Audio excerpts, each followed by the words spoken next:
Dreamworld is Thailand's best family amusement park. With 30 paid attractions plus some beautiful additional scenery, this park has the feel of an old-time American amusement park that takes me back to visiting these older parks when I was a kid growing up in the 1990s. Nothing here at Dreamworld is too big, and with the main roller coaster attractions being a suspended coaster and an indoor coaster, I feel like someone took my two favorite rides from Astroworld as a kid and built a whole theme park around those two concepts. But which rides do I find to be the best here at Dreamworld?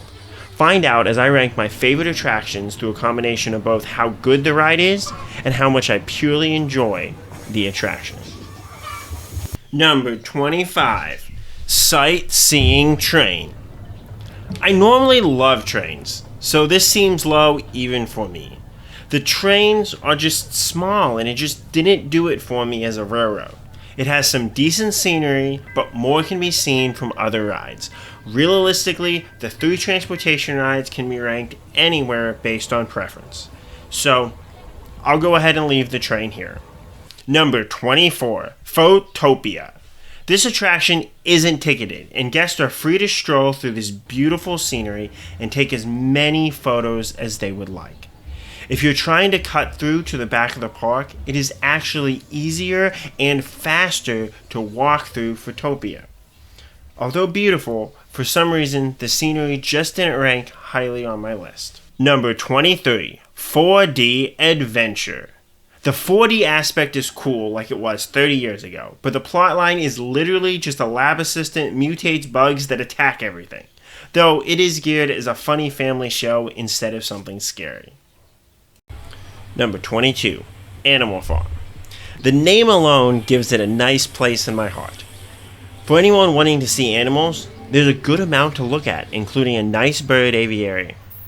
I just wasn't one for the animal smell, and would rather spend my time on the other, more theme park-like attractions. Number 21. Bicycle Boat. As a premier attraction, one would hope this would rank higher. Paddling around the giant lake near the entrance was nice, but just not a super thrilling experience. Number 20. Bump Boat. My ride on Bump Boat only featured myself, so I didn't get to experience the bump aspect. The control of the boat was fun, and being able to get unique views of Sky Coaster was enjoyable as well, but there's just better things to do at Dreamworld. Number 19. Go-Kart. After riding 1 or 2 different go-karts, I'm not running back to ride anymore. The setting up for these go-karts in the back of the park with nice trees is really nice though. The lack of straightaways makes passing others relatively impossible, but for just a scenic drive, it is a fine ride. As with most rides at Dreamworld, this ride has a really long cycle, so get prepared to go around the go-kart tracks many, many times. Number 18. Antique Car. I'm a sucker for these older style rides. When I was there, they only had 3 cars operating, so the poor capacity caused the line to get rather long at times. Despite the small track, you are sent around it multiple times to help increase the cycle length. The good views of Sky Coaster from underneath also help to make this classic car ride just pure fun. Number 17. Viking. As a big fan of swinging ships, I really wanted to love this ride, especially with relatively few thrill rides to compete with it. However, the intensity of this ride, especially on the downward swing, made me sick enough that the upper rows on the ship just weren't as much fun as they should have been. Though, it does give a nice out-of-your-seat experience at the top of the swing, really wherever you sit. Even the naked lady statues couldn't help me love this ride more than the others in the park, and the extra long cycle didn't do much to make me like it more either. Number 16. Super Splash. Your basic shoot-the-chute water ride. Super Splash delivers an absolutely soaking guests. From an American perspective, I find it odd that everyone buys rain ponchos to go on the water rides, but this ride splash is gunning to get you seriously wet. The drop isn't too big or scary, but I did think it was interesting that there isn't any water in the upper trough portion, which may make this ride technically more of a water coaster. Number 15, Grand Canyon. This river rapids ride is unique in that the troughs are generally built above the ground, at least at the start of the ride, which is confusing since the name is literally that the ride is a canyon. The Western USA theme of Grand Canyon for this ride is well done and helps add a nice flair to the back of the park. This ride doesn't have any guaranteed soaking points like a big waterfall, but splashes into the boat will get you soaked. And other sprayers and such will get you if the water splashing into the boat doesn't. Overall, I say you've got about an 80% chance of getting soaked on this ride, though a rain poncho will keep you pretty safe. Yes, I bought a rain poncho. That was my thing. Number 14, Cable Car. Honestly, I was so excited to see one of these rides working when I got to Dreamworld. But instead of operating as a transportation ride, it only makes a round trip, at least on my visit, which seemed to dim some of my excitement. Although you got a good view of Speedy Mouse, the lake, and Photopolis, you don't get a nice aerial view of the other parts of the park, which distracts some from the experience. A good family photo op, for sure, and slightly scary high in the air ride, but not the best of these rides out there. Number 13, Alien. This animatronic show might be outdated for some, but the first time I rode it, I was terrified of being in the dark, and what creepy things they'd throw at us with the seats and air sprayers. The show takes you into a pre-show room where you're shown an old video about how they discovered aliens. Then, you're taken into a main room where they show you animatronics and an alien escapes to harass you. It is cute and scary with a right amount of nostalgia for older ride shows. Number 12, Thunderbird. This is a unique spinning ride, at least from what I've seen. The ride has a similar Star Wars-like theme song to Black Hole Coaster. Then, riders are placed in spaceship-themed cars, complete with a Mercedes logo on the hood. Once airborne, the cars turn at different angles so that riders face each other. Although you can turn the cars slightly side to side, the overall angle that you are facing appears to be fixed. The idea is that you're firing at each other. That's really only a show thing, as you don't control anything to actually pretend to fire lasers at the other cars. You can also control going up and down, like similar kiddie airplane rides. With a long cycle, this is a solid and fun family spinning ride that shouldn't get you too dizzy. Number 11, Sky Coaster. Sky Coaster is promoted as the roller coaster at Dreamworld, especially because of its nice visible size compared to the other coasters in the park. However, this Vekoma suspended coaster just doesn't do much for me as a ride. Many of the elements, from the slow drop off the chain lift, to the straight piece high up in the air, to the second drop, to the twists between helixes, are really well done, and offer memorable enough elements that, on a normal coaster, would make it rocket up my coaster rankings. But the overall pleasure I have on suspended coasters nowadays, even with floorless seats, just doesn't seem to be too high, especially as I've grown to view helixes as more boring elements on coasters. It is a beautiful coaster, and worth a try for sure, as it is very well executed. I'm just sadly not a huge fan of these types of coasters. Number 10, Crazy Bus. As my favorite type of kiddie ride, I'm always excited to ride Crazy Buses. Despite being adjacent to the kid area, this is a regular ride without any height restrictions, so anyone can feel free to ride it. Similar to other thrill rides in the park, the ride operator will even heckle the guests on the ride to make sure that you're enjoying the ride and facing your fears. This Crazy Bus also tends to move relatively fast, though that depends on how the operator is playing with the cycle.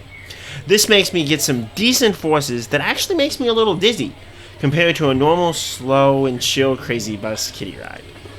Though it isn't an extreme of a Crazy Bus as I might like, this might well be the best I'll ever get in my dreams of making a Crazy Bus into a real thrill ride.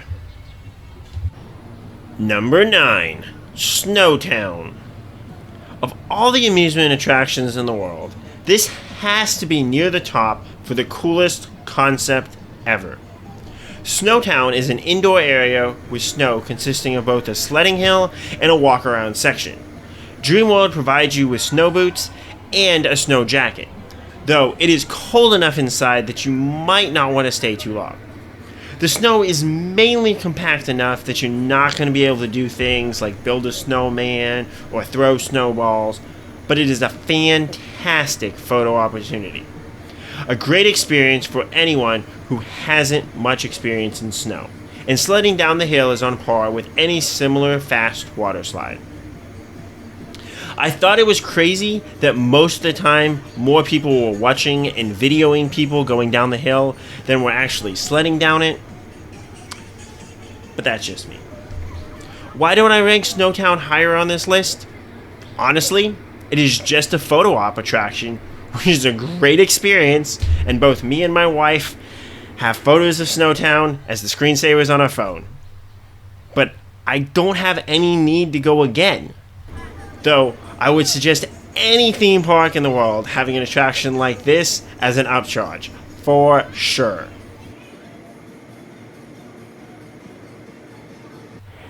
Number 8. Monorail. With my rankings of the various sightseeing transportation rides all over this list, I feel I should somehow better defend this ranking.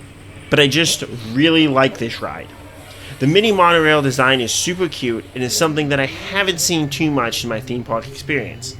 This ride goes by more attractions from Super Splash to a little bit of Sky Coaster to the kiddie rides and offers a great above view of Grand Canyon before slowly making its way back to the station. It is also one of the more popular rides in the park, with a wait even on some of the slowest days. Let's put it this way. In a park that only runs one train on its roller coasters, the monorail has 2 trains running every day. Number 7. Haunted House. The old school theming for the animatronic and walkthrough attractions at Dreamworld are well done, and the Haunted House offers a memorable experience that can be enjoyed each time you visit. Not a crazy, scary haunted house like one would see in the United States, this haunted house features various theming and animatronics that are meant to try to scare you while being relatively tame and family friendly. Number 6. Black Hole Coaster. As a small indoor coaster mainly focused on helixes, one would think I would rank it similarly low like Sky Coaster. The theming is well done, complete with a Star Wars-like theme song, and the indoor ride offers a nice break from Thailand's sun. The theming on the lift hill, complete with a stall that makes you think the ride might have broken down, is a nice touch, along with the various theming throughout the ride. However, the real beauty of this coaster comes with how it throws you around between turns, especially when you ride in the front. The floater airtime, mixed with this jerking about, creates a decent ride for an indoor coaster. The back helps ascent one drop in the middle of the ride, but it loses the nice flow and jerkiness that makes this a decent coaster. Number 5. Hurricane. As one of the bigger rides at Dreamworld, it shouldn't be a surprise that Hurricane ranks higher on my list. This ride doesn't do much crazy, but they dress it up so that it seems like a really crazy ride. The free spin aspect of this Graviton ride is actually pretty lame, but the controlled up and down aspects offer a decently enjoyable flat ride. Number 4. Tornado. Other rides below this I really like, but I place Tornado up here because it's by far the biggest ride in the park.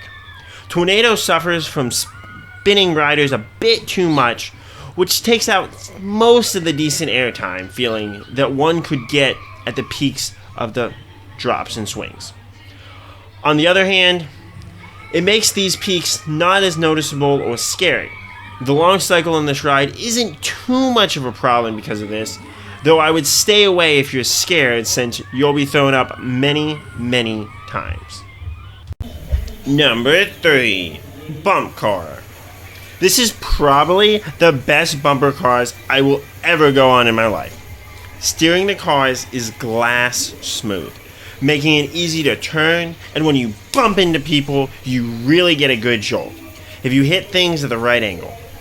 A bit more speed could make this ride better, but with how much I can hurt myself just riding this ride as it is, I'll be content to keep it just the way it is. If you think you're too big for bumper cars and willing to overlook taking a ride on these, think again and give them a try. Though, if you're only looking for bigger rides, then I question your choice to go to Dreamworld in the first place. Number 2. Giant's House. With a large amount of themed walkthrough areas, I can understand questioning giving this attraction such a high ranking.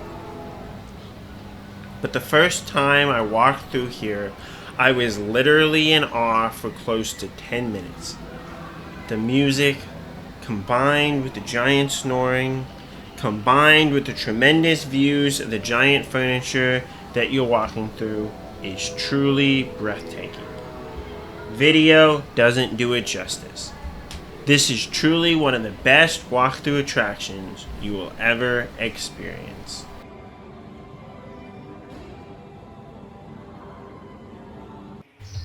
And number 1, Speedy Mouse. The best roller coaster in Dreamworld, and possibly all of Thailand, depending on your preferences, is Speedy Mouse. Now, looking at this lightly themed Wild West coaster, one word comes to mind: kiddie coaster. But this isn't any ordinary kiddie coaster. Sure, it does 2 laps like any other kiddie coaster, though given Dreamworld's generally long cycles, they could have made it 3 or 6 laps, and mainly has a curved drop and a helix. The simple lap bar restraints, though, make this ride, as you will be thrown from one end of the car to the other when pressed into the turns. The lack of banking helps to notch up the intensity and fun for Speedy Mouse. I was even a bit concerned with how close the bottom of the helix gets to the station and supports. To make things better, this coaster is super easy to marathon, as you can easily make it back to the entrance before the train departs again, and most people overlook riding it multiple times because they only have single tickets, think it's a kiddie ride, or simply get busy doing other things in the back of the park. Speedy Mouse isn't the greatest coaster in the world, but it will hold its own with any solid medium-sized coaster and takes the crown as my favorite attraction at Dreamworld. Those are my top 25 rides at Thailand's Dreamworld. Which rides are your favorites? Where would you have ranked rides differently? Let me know in the comments below. And as always, khap kun krap.